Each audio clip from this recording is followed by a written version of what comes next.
Hi all, welcome to week 11. Just quickly, I want to make sure that you check about the listening tests that I posted last week on the LMS. So there was an announcement on the LMS for last week with the information for this listening test. Please check it so that you're ready for it, not next week, but the week after. I just want to remind you to check it. Okay, so this week we're looking at unit number 12, looking at giving advice. So this lesson starts out with focusing on health problems, giving advice for health problems. So we need to review this vocabulary, and then it opens up. So hopefully we'll be able to get some good discussion about more general advice problems during the class time. So I've posted the material on the LMS for this week. Please read through and check this. In the beginning, we're going to look at some just checking vocabulary. Some of this is a little bit difficult. So insomnia, please check. Conjunctivitis, allergy, and we will be talking about that in the first group part.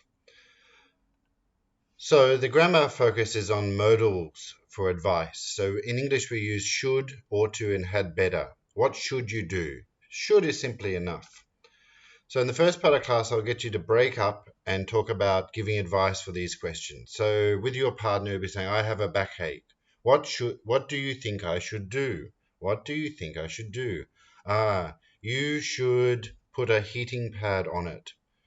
All right, so we'll practice this part in the first partner work in the class. And then we'll get deeper into it. I'll get you to practice these ones to do. So this will be a bit more open. So here the answers are given. So you can check these before class. I have a bad headache. You should take some pain medicine.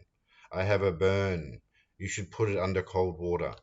But for these ones, the answers are not given. So you have to think about what advice you'd give for these ones when we practice these.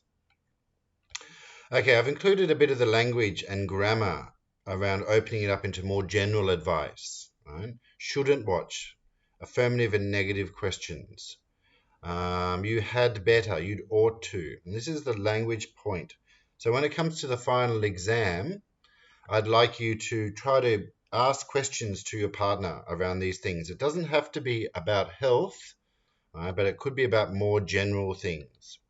So we have some more general questions here, right? What should I do about my problem? Where should we have dinner tonight? Why should you believe them? Right? And we'll finish out the class, and I think rather than doing pair work, I might break you up into groups of 3, and we'll try to talk about these more general advice questions. Hopefully that should get us through the class, and I think I'll come around and check you during the class, make sure you're producing the learning outcome. So please read through and practice, because there's a lot in here, right, that I want you to check and have a little bit of self-study to get yourself familiar with before class. Okay, thank you, and I'll see you in class.